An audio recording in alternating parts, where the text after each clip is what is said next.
আসসালামু আলাইকুম ওয়া রাহমাতুল্লাহি ওয়া বারাকাতুহু। সকলকে অনেক, অনেক শুভেচ্ছা জানিয়ে শুরু করছি আমি শাহাদাত। আজকে আমি বাংলাদেশ এন্ডোক্রিন সোসাইটি কর্তৃক প্রকাশিত ইনসুলিন গাইডলাইনটির আ উম বিষয়ে আলোচনা করব। এর মধ্যে আ এই গাইডলাইনটি প্রকাশিত হয়েছে ২০১৮ সালে ১ম এ, তারপরে রিপ্রিন্ট হয়েছে ২০১৯ সালে। এবং বাংলাদেশ এন্ডোক্রিন সোসাইটি অর্থাৎ বাংলাদেশে যে এন্ডোক্রিনোলজিস্ট যারা রয়েছেন তারা এই সোসাইটির সদস্য।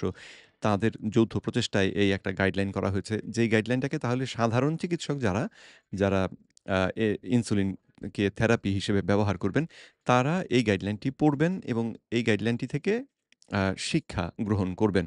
তো আম এই গাইডলাইনটিতে যে তথ্য দেয়া আছে তার সঙ্গে আমি একমত নই। এবং সেজন্যই এই যে আজকের এটাকে কি বলে? রিভিউটা করা। কিন্তু এই গাইডলাইনটি যারা তৈরি করেছেন তাদের একটু যদি ছবি আপনাদের দেখাই। এর মাঝেই দেখতে পাচ্ছি প্রফেসর ডাক্তার ফারুক পাঠান রয়েছেন। তারপরে ডাক্তার শাহজাদা সেলিম রয়েছেন। ইনফ্যাক্ট বর্তমান যে কার্যনির্বাহী কমিটি তার মধ্যে খুব গুরুত্বপূর্ণ ভূমিকায় ওরা রয়েছেন। আ এই ছবিটা তো দেখালাম আপনাদেরকে। তাহলে অন্য ছবিটা দেখাই তাহলে বুঝতে পারবেন। দেখুন এখানে প্রফেসর ডাক্তার শাহজাদা সেলিম উনি হচ্ছেন secretary general of Bangladesh endocrine society. তো এখন এই আম মানুষগুলো আম আপনারা জানেন যে এই শাহজাদা সেলিম সম্পর্কে আমি এর আগেও একখানা ভিডিও করেছি।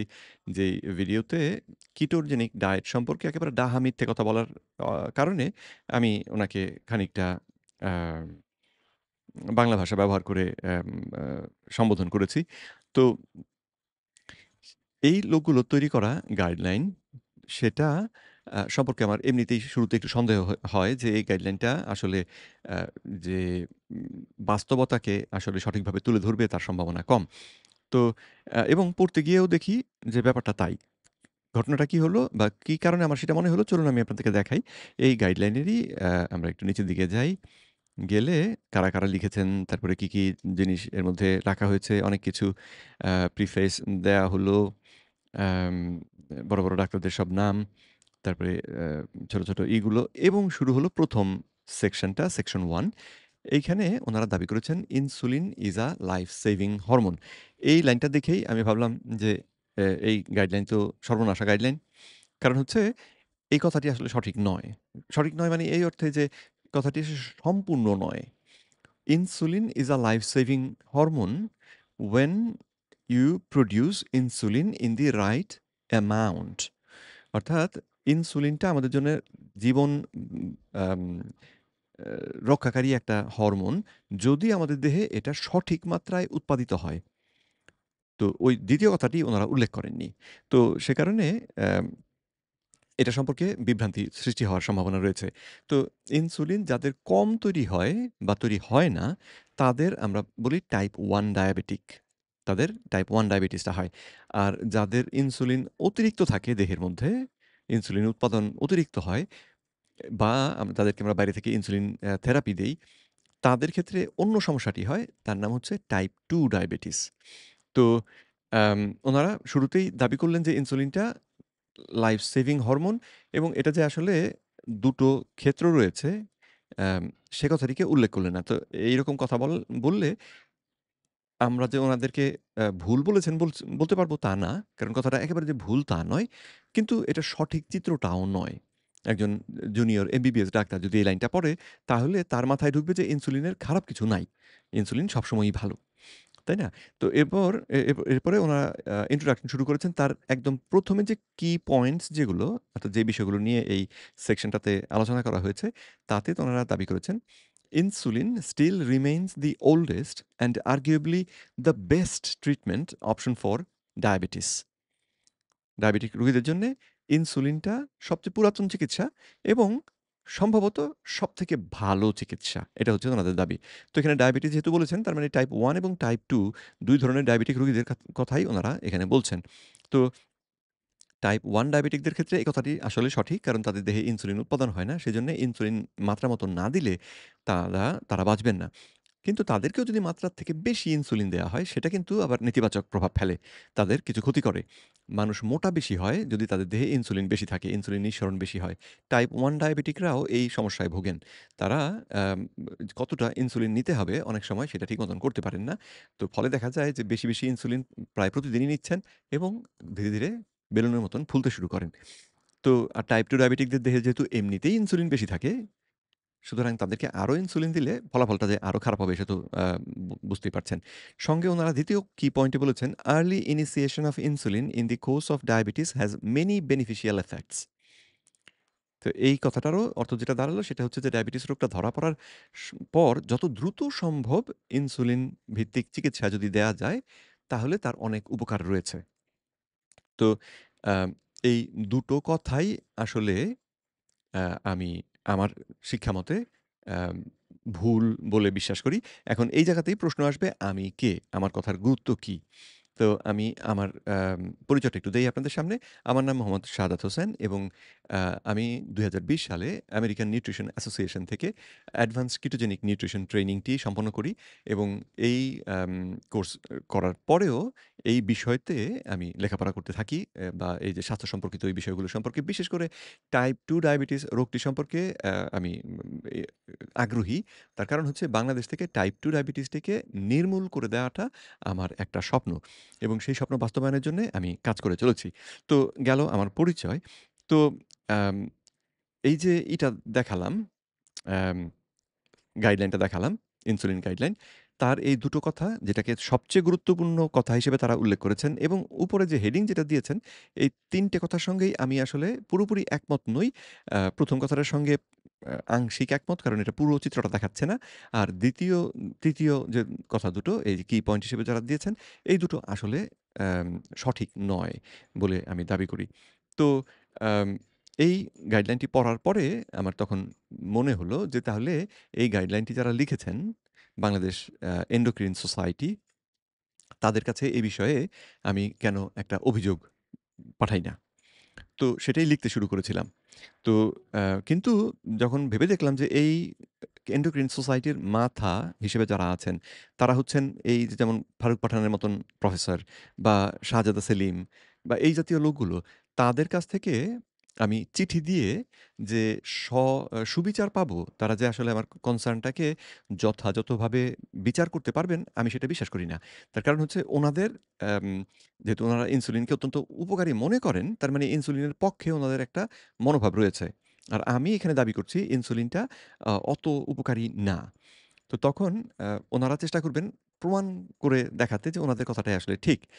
তো একজন যে মাঝখানে যার আসলে কোনো রকম বিশ্বাসই যার নেই, সেরকম কেউ যে মাঝখানে থাকবেন যে হিসেব করে দেখবেন যে কোন দিকের কথাটার জোর বেশি, সেরকম আ হবে তার সম্ভাবনা আমার কাছে মনে হয়েছে কম। তো সেজন্যই ভাবলাম যে তাহলে এটাকে বরং সাধারণ মানুষের সামনে যদি তুলে দেই, তাহলে সাধারণ মানুষ যারা এর পক্ষে বিপক্ষে কোনো দিকেই তাদের আসলে কোনো আম স্বার্থ নেই, যেটাকে ইংরেজিতে বলে যে they don't have a dog in the game. তো এইরকম মানুষের সামনে যদি উপস্থাপন করে দিই আমার যুক্তিগুলো, তাহলে হয়তো আম এক্ষেত্রে সঠিক বিচার পাওয়াটা সহজ হবে। সেজন্যই এই ভিডিওটা করছি। তো আমি ওনাদের জন্য যে চিঠিটি লিখেছিলাম, চলুন সেই চিঠিটিতে যাই। আম তো এটার এই চিঠিটির যে বিষয়, সেটা আমি এরকম বলেছিলাম যে, এন্ডোক্রিন সোসাইটি প্রকাশিত ইনসুলিন গাইডলাইনের যৌক্তিকতা প্রসঙ্গে আমি শুরু করেছি। তো আমার নিজের পরিচয় দিয়ে তারপরে শুরু করেছি এভাবে যে, বাংলাদেশ এন্ডোক্রিন সোসাইটির প্রাক্তন প্রেসিডেন্ট এবং জেনারেল সেক্রেটারি সহ একাধিক সদস্যের বিভিন্ন যোগাযোগ মাধ্যমে কিটোজেনিক ডায়েট সম্পর্কে অপতথ্য প্রচার করে সাধারণের মধ্যে অমূলক ভীতি সঞ্চার করার চেষ্টা আমার দৃষ্টিগোচর হয়েছে। অতি সম্প্রতি এই সোসাইটির জেনারেল সেক্রেটারি প্রফেসর ডাক্তার শাহজাদা সেলিম মেডিলাইফ মিডিয়া নামক একটি ইউটিউব চ্যানেলের ভিডিওতে ভিডিও সূত্র ১ নিচে সূত্রটা দেওয়া আছে দাবি করেন যে ২য় বিশ্বযুদ্ধের সময় জার্মানির নাৎসি বাহিনী আ তাদের ইহুদি বন্দীদের তিলে, তিলে যন্ত্রণাময় মৃত্যুর দিকে ঠেলে দিতে কিটোজেনিক ডায়েট ব্যবহার করেছিল। যা নিতান্তই একটি হাস্যকর, আজগুবি এবং অসত্য দাবি। অজ্ঞতাই এমন অন্যায় কর্মকাণ্ডের পেছনে দায়ী হয়তো। কিন্তু তথ্যপ্রযুক্তির উৎকর্ষের এই যুগে তথ্য যেখানে সবসময় হাতের নাগালে, তখন এমন অসত্য দাবি কেউ করলে পেছনে অন্য কোনো অসৎ উদ্দেশ্য রয়েছে সেই সম্ভাবনাও উড়িয়ে দেয়া যায় না। কিটোজেনিক নিউট্রিশন বিষয়ে যথাযথ প্রশিক্ষণ না থাকলেও এই বিষয়ে এন্ডোক্রিন সোসাইটির সদস্যদের বিশেষজ্ঞ হিসেবে মতামত দেয়ার অতি উৎসাহ এবং ভিত্তিহীন অবৈজ্ঞানিক তথ্য প্রচারের চেষ্টা দেখে সেই সন্দেহ আরও ঘনীভূত হয়। সন্দেহ আরও এক ধাপ ঘনীভূত হয় যখন বিইএস বা বাংলাদেশ এন্ডোক্রিন সোসাইটি সদস্যদের শিক্ষার প্রতি অনাগ্রহ দেখি। আমি ব্যক্তিগতভাবে একাধিক জনের সাথে যোগাযোগ করে কিটোজেনিক ডায়েট বিষয়ে সঠিক তথ্য তাদের সাথে শেয়ার করার ইচ্ছা প্রকাশ করেছি, কিন্তু আগ্রহ দেখিনি। যথাযথ শিক্ষা ব্যতীত কোনো বিষয়ে মতামত প্রদান থেকে বিরত থাকাই স্বাভাবিক এবং ন্যায্য আচরণ। কিন্তু আপনাদের সদস্যগণ এই স্বাভাবিক আচরণ বিচ্যুত হয়েছেন বিধায় খোলাখুলি অনুরোধ করব যেন কিটোজেনিক ডায়েট বিষয়ে মতামত প্রদানে তারা বিরত থাকেন। সেটাই সকলের জন্য মঙ্গলজনক হবে। তো তারপরে এসেছি ওনাদের যে ডায়েট অ্যা অ্যা ইনসুলিন গাইডলাইনটি সেটি সম্পর্কে লিখেছি। যা হোক, এবারে আসি আপনাদের প্রকাশিত ইনসুলিন গাইডলাইন বিষয়ে এবং তারপরে তাদের এই গাইডলাইনটির ঠিকানা এবং সমস্ত কিছু এখানে উল্লেখ করেছি। তারপরে আমার পরবর্তী কথা হচ্ছে, দুঃখের সাথে জানাতে বাধ্য হচ্ছি যে এই গাইডলাইনে আপনারা অপতথ্য প্রচার এবং অপচিকিৎসা উৎসাহিত করেছেন। গাইডলাইনের ৭ম পৃষ্ঠায় আপনারা ইনসুলিনকে ডায়াবেটিস রোগের জন্য সর্বোত্তম চিকিৎসা হিসেবে দাবি করেছেন। অথচ একাধিক গবেষণা ইঙ্গিত করে যে দ্বিতীয় ধরনের ডায়াবেটিকদের জন্য ইনসুলিন ব্যবহার রোগীর উপকারের পরিবর্তে অপকারও করতে সক্ষম। তো এবারে আমি এই বিষয়ে আমার এই দাবিটার পেছনে যে বা দাবিটার সমর্থনে কতগুলো প্রমাণ ওনাদের সামনে হাজির করছি। ২০১১ সালে আমেরিকান ডায়াবেটিক অ্যাসোসিয়েশন নিয়ন্ত্রিত ডায়াবেটিস কেয়ার জার্নালে প্রকাশিত একটি গবেষণাপত্র, যেটা সূত্র ১ নম্বরে দেয়া আছে। আমি আ এটা পড়ার পরে আপনাদেরকে সূত্রগুলো সব দেখাবো। সুতরাং একটু ধৈর্য ধরে থাকবেন। আ গবেষণাপত্রের উপসংহারে এই বিষয়ে প্রশ্ন তুলে গবেষকগণ বলেন যে, ইনসুলিন ভিত্তিক চিকিৎসা রক্তের চিনির মাত্রা নিয়ন্ত্রণেও যেমন বেশিদিন কার্যক্ষম থাকে না, আবার তা অগ্ন্যাশয়ের বিটা কোষ রক্ষার একমাত্র উপায়ও নয়। ইনসুলিন ভিত্তিক চিকিৎসা রোগীদের সাধারণ মৃত্যু এবং ক্যান্সারে মৃত্যুর সংখ্যা বাড়ে বলেও উক্ত গবেষণায় উদ্বেগ প্রকাশ করা হয়। তো তাহলে উনারা এই গবেষণাটি দাবি করেছে যে ইনসুলিনে কিছু সমস্যা আছে এবং এটাকে যত ভালো বলে দাবি করা হয় অত ভালো না। এটা ২০১১ সালের গবেষণা। আমি যেহেতু এই উনাদের গাইডলাইনটি লেখা হয়েছিল ২০০০ বা প্রকাশ হয়েছিল ২০১৮ সালে। সুতরাং আমি চেষ্টা করেছি ২০১৮ সালের আগের যে গবেষণাগুলো সেগুলোই এর মধ্যে যুক্তি হিসেবে তুলে আনতে। কারণ ওই গবেষণাগুলো যেহেতু প্রকাশিত হয়ে গিয়েছিল, যারা এই গাইডলাইনটি লিখেছেন তাদের জন্য ওই গবেষণাগুলো accessible ছিল। তারা চাইলে সেই গবেষণাগুলো পড়তে পারতেন। কিন্তু দেখে মনে হচ্ছে যে এই গবেষণাগুলো উনারা না পড়ে এই ইনসুলিন গাইডলাইন তৈরি করেছেন, যেটা কিনা ইনসুলিন সম্পর্কে একটা সম্পূর্ণ সঠিক চিত্র দেওয়ার পরিবর্তে একটা পক্ষপাতদুষ্ট চিত্র আমাদের সামনে তুলে ধরেছে। যাই হোক, এরপরের গবেষণার কথা উল্লেখ করেছি।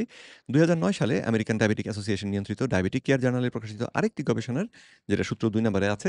সারাংশে গবেষকগণ পরিষ্কার বলেন যে টাইপ 2 ডায়াবেটিক রোগীদের মধ্যে সবসময়ই ইনসুলিন রেজিস্ট্যান্স দেখতে পাওয়া যায়। উনারা ইউনিভার্সালি শব্দটি ব্যবহার করেছেন যে ইউনিভার্সালি যারা টাইপ 2 ডায়াবেটিক তাদের মধ্যে ইনসুলিন রেজিস্ট্যান্স সমস্যাটি দেখতে পাওয়া যায়।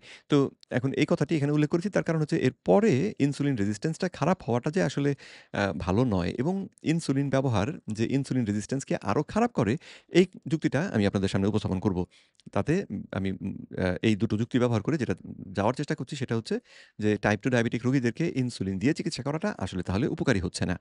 তো আম পরবর্তী যুক্তিতে বা প্রমাণে যাই বা যেই দলিল আপনাদের সামনে উপস্থাপন করব সেটার দিকে যাই। আমেরিকান জার্নাল অফ ফিজিওলজিতে ২০১০ সালে প্রকাশিত একটি গবেষণায় সূত্র ৩ দাবি করা হয় যে দেহে দীর্ঘমেয়াদে ইনসুলিন বেড়ে থাকলে ইনসুলিন রেজিস্ট্যান্স তৈরি হয়।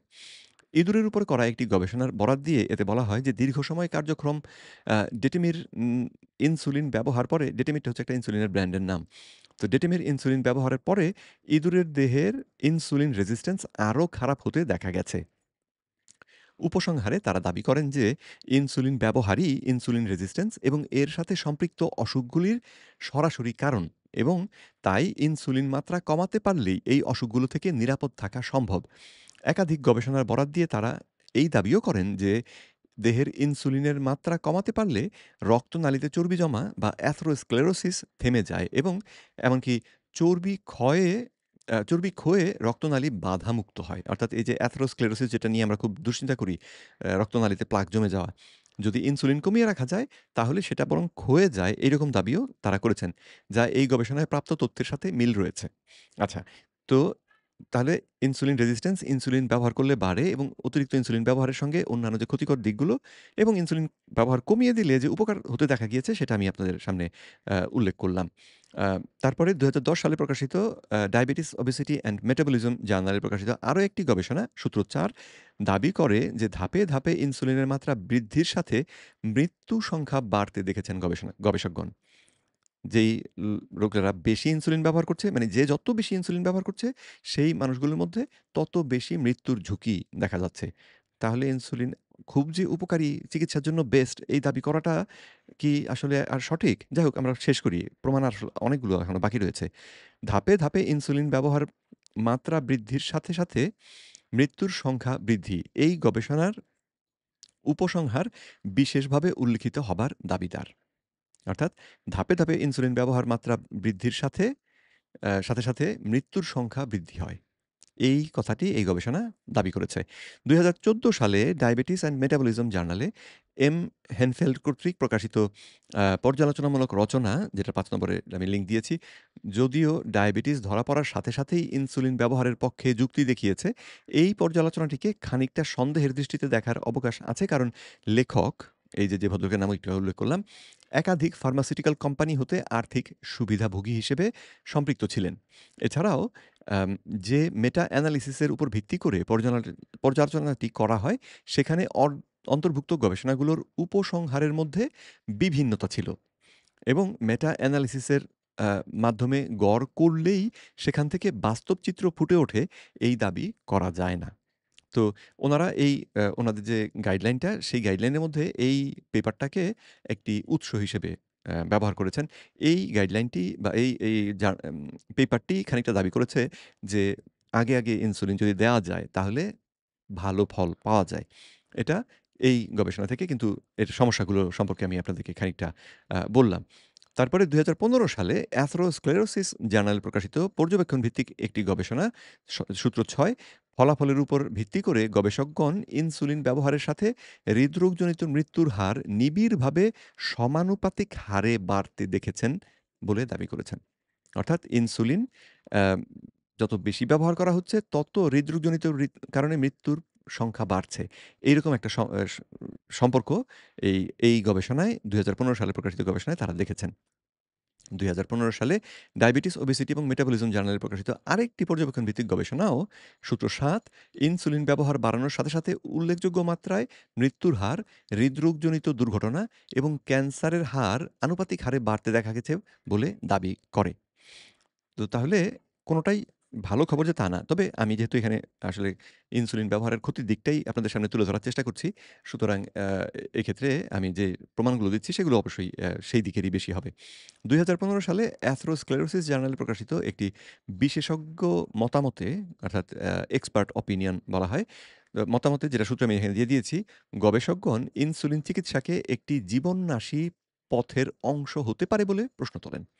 অর্থাৎ ইনসুলিন চিকিৎসাকে জীবন রক্ষাকারীর পরিবর্তে তারা বলছেন যে এটা খানিকটা জীবননাশী একটা আ প্রক্রিয়ায় আ ভূমিকা রাখতে পারে। অর্থাৎ অত্যন্ত শক্ত ই ২০১৬ সালে, যেহেতু এই গাইডলাইনটি তৈরি হয়েছে ২০১৮, সুতরাং ১৬ সালের গবেষণাটিকে আমরা তুলতে পারি, ১৭ সালেরটাও তুলতে পারি।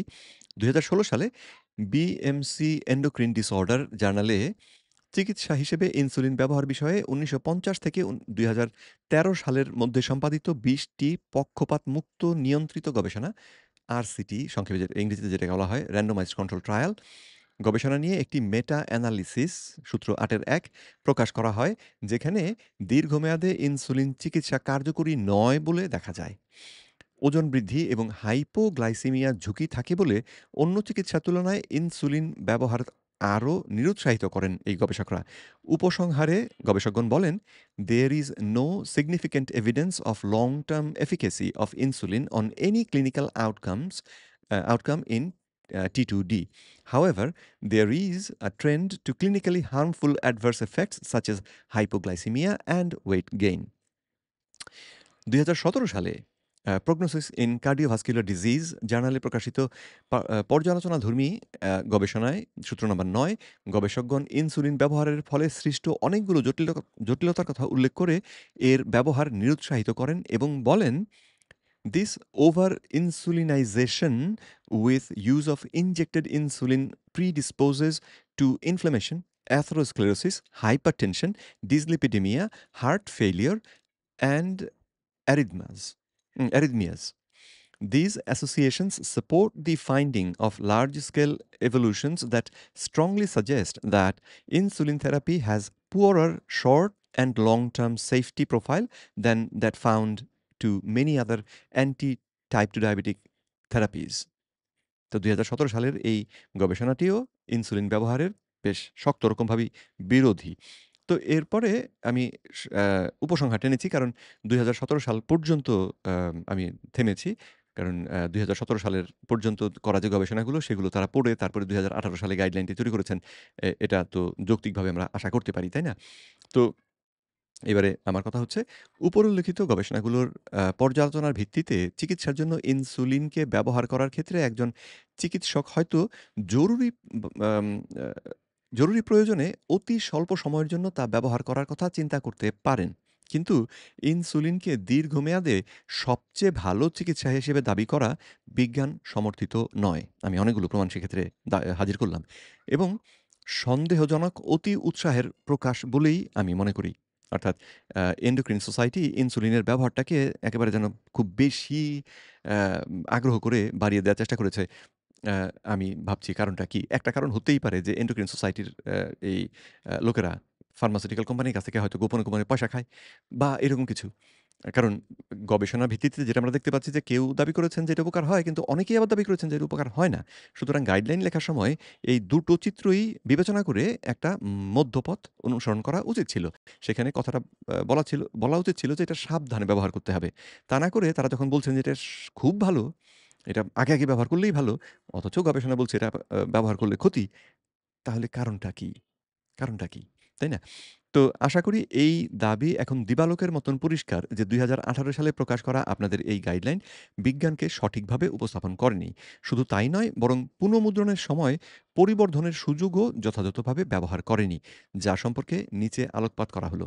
পরিবর্ধনের সময় ২০১৯ সালে পরিবর্ধন করা হয়েছে বা আম মুদ্রণ করা হয়েছে। তো তার আগে এই গবেষণাগুলো এবং ২০১৮ সালে প্রকাশিত গবেষণাগুলোকে বিচারে এনে তারপরে এটাকে আরেকটু উন্নত করা যেত। কিন্তু তারা সেটা করেননি। তো আমেরিকান ডায়াবেটিক অ্যাসোসিয়েশনের জার্নালে ২০১৮ সালে প্রকাশিত গবেষণাপত্র সূত্র নাম্বার ১০ উপস্থাপিত উপত্যের ভিত্তিতে টানা উপসংহারে দাবি করা হয় যে, ইনসুলিন রেজিস্ট্যান্স আক্রান্ত টাইপ 2 ডায়াবেটিক রোগীর জন্য ইনসুলিন ভিত্তিক চিকিৎসা উপকার থেকে ক্ষতিই বেশি করছে হয়তো। তো টাইপ 2 ডায়াবেটিক রোগী যার ইনসুলিন রেজিস্ট্যান্স রয়েছে তার ক্ষেত্রে এটা ক্ষতিই বেশি করছে। আর একটু আগে আপনারা যদি মনে থাকে একটা গবেষণা দাবি করেছিল যে আ টাইপ 2 ডায়াবেটিক রোগীদের সবার মধ্যেই ইনসুলিন রেজিস্ট্যান্স থাকে। তো তাহলে ইনস এই আ এই ট্রিটমেন্ট বা ইনসুলিন দিয়ে চিকিৎসা আসলে কোনো টাইপ 2 ডায়াবেটিক রোগীর জন্যই আসলে তাহলে নিরাপদ না। এই গবেষণার উম আ এবং আগের গবেষণার যে উপসংহার দুটোকে যদি আমরা একত্র করি তাহলে এই কথাই বেরিয়ে আসে।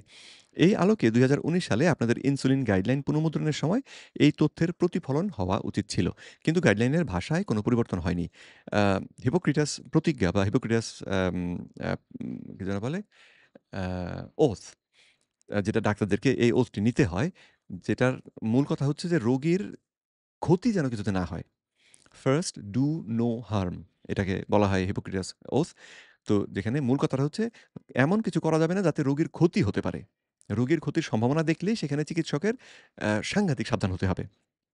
তো আমি যাদেরকে ছবি বাংলাদেশ এন্ডোক্রাইন সোসাইটির সদস্য যারা তারা তো ডাক্তার। কিন্তু উনাদের আচরণে উনারা যে এই প্রতিজ্ঞাটাকে সঠিকভাবে অনুসরণ করছেন বা এই প্রতিজ্ঞা মতন আচরণ করছেন তা কিন্তু আমার মনে হয়নি। আপনারা কি মনে করেন? এখন আপনারা দেখতে পাবেন। রোগীর ক্ষতির সম্ভাবনাকে যেকোনো চিকিৎসকের সবচেয়ে বেশি গুরুত্ব দিয়ে দেখার কথা। কিন্তু আপনাদের গাইডলাইনে তার প্রতিফলন নেই। তো এইটুকু গাইডলাইনের পর্যন্ত গেল। কিন্তু এরপরে এই গাইডলাইনটিকে ২০১৯ সালের পরে আর নতুন করে রিভিউ করা হয়নি। নতুন করে এটাকে যে পরিমার্জন করা, সেটা করা হয়নি। অথচ নতুন, নতুন গবেষণা কিন্তু আরো এসেছে। আর বাংলাদেশ এখন ২০২৫ সাল এবং বাংলাদেশ এন্ডোক্রিন সোসাইটি যেহেতু এখনো এই গাইডলাইনটাকে তাদের গাইডলাইন হিসেবে প্রকাশ করে রেখেছেন। তার মানে এখনো এই গাইডলাইনটাই হচ্ছে বর্তমান গাইডলাইন। এই মুহূর্তে ব্যবহারযোগ্য গাইডলাইন। তো তাহলে এই গাইডলাইনটাই ডাক্তাররা ব্যবহার করবে, যারা এন্ডোক্রিন সোসাইটির মেম্বার বা যারা এন্ডোক্রিনোলজিস্ট তারা এই গাইডলাইনটাকে ব্যবহার করবে।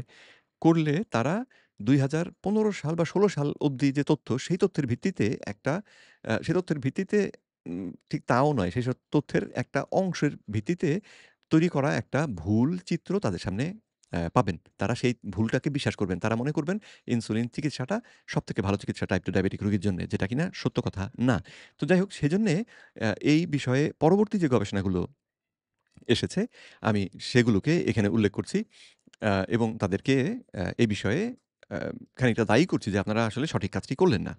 তো উদাহরণ হিসেবে ২০২০ সালে প্রকাশিত গবেষণা সূত্র নাম্বার ১১ দাবি করে যে ইংরেজিতে লিখেছে, "These findings suggest that insulin therapy may be less beneficial and potentially harmful for patients with high insulin resistance."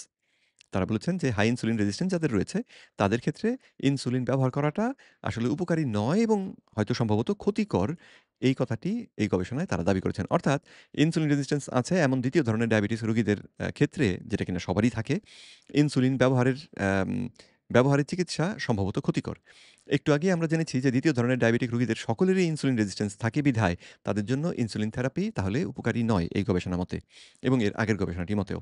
আচ্ছা, ২০২১ সালে ফ্রন্টিয়ার্স ইন এন্ডোক্রিনোলজি জার্নালে প্রকাশিত গবেষণা সূত্র নাম্বার ১২ দাবি করে যে ইনসুলিন ব্যবহার রোগীদের মানসিক অসুস্থতা, দৈহিক দুর্বলতা এবং প্রাত্যহিক কাজকর্মকে জটিল করে তোলে। যারা ইনসুলিন অ্যা চিকিৎসা ব্যবহার করছেন তাদের মানসিক অসুস্থতা দেখা দেয়, দৈহিকভাবে তারা দুর্বল অনুভব করেন এবং প্রাত্যহিক যে কাজকর্মগুলো এগুলো ঠিক মতন করতে পারেন না।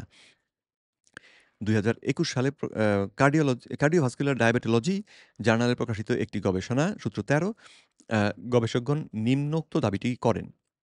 সেটি কি? A strong association of insulin treatment with risk of MACE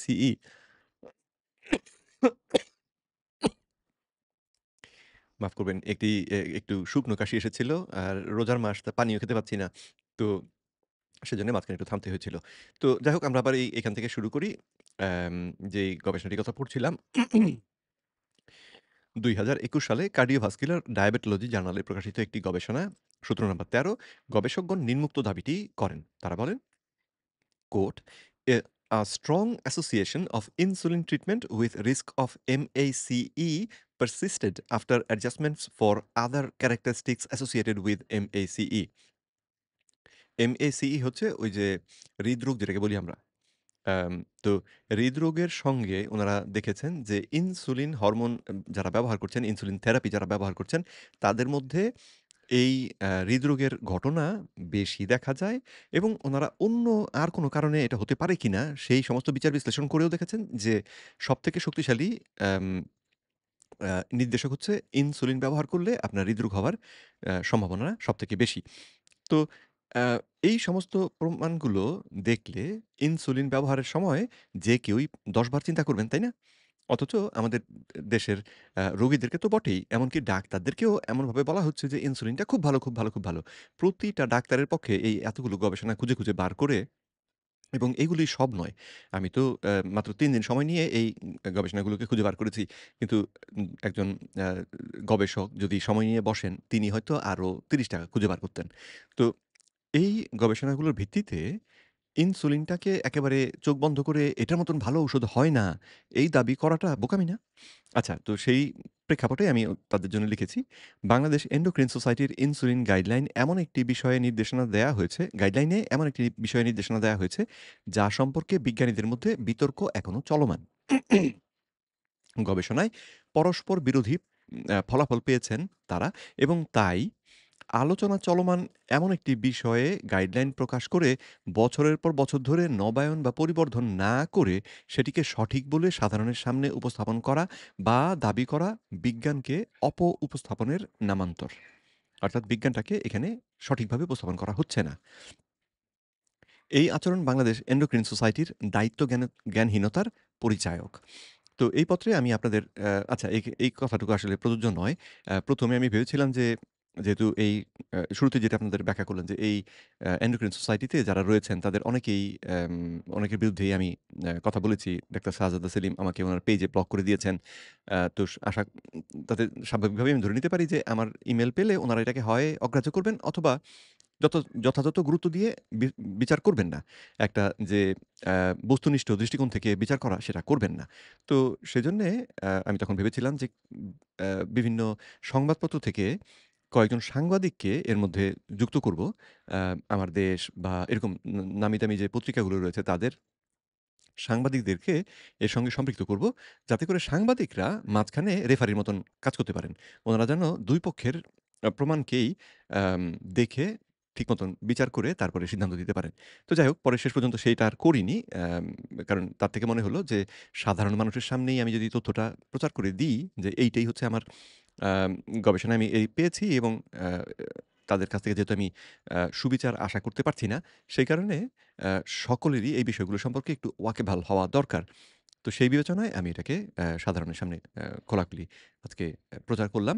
তো আপনারা যারা টাইপ 2 ডায়াবেটিস রোগে ভুগছেন এবং আ ইনসুলিন ব্যবহার করে চিকিৎসা নিচ্ছেন এই গবেষণাগুলো যদি একবার দেখেন, তাহলে এই বিষয়টি সম্পর্কে আপনারা হয়তো আবার ২য় বার ভাববেন।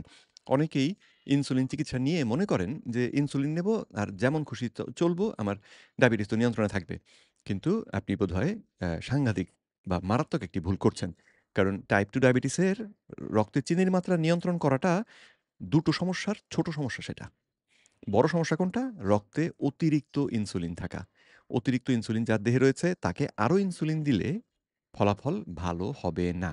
আপনি আম অকাল মৃত্যুর বা কোনো অঙ্গহানি বা যন্ত্রণাময় জীবন এই সমস্ত ঘটনাগুলো আপনার জীবনে ঘটতে পারে যদি আপনি এই কাজটি করেন। তো যদি নতুন কেউ ইনসুলিন ইনজেকশন বা ট্রিটমেন্ট নেবেন কিনা ভেবে থাকেন, তাদের জন্য পরামর্শ হবে যে সেটা শুরু করার আগে জীবনের কিছু পরিবর্তন করুন। খাদ্যাভ্যাসে পরিবর্তন করুন।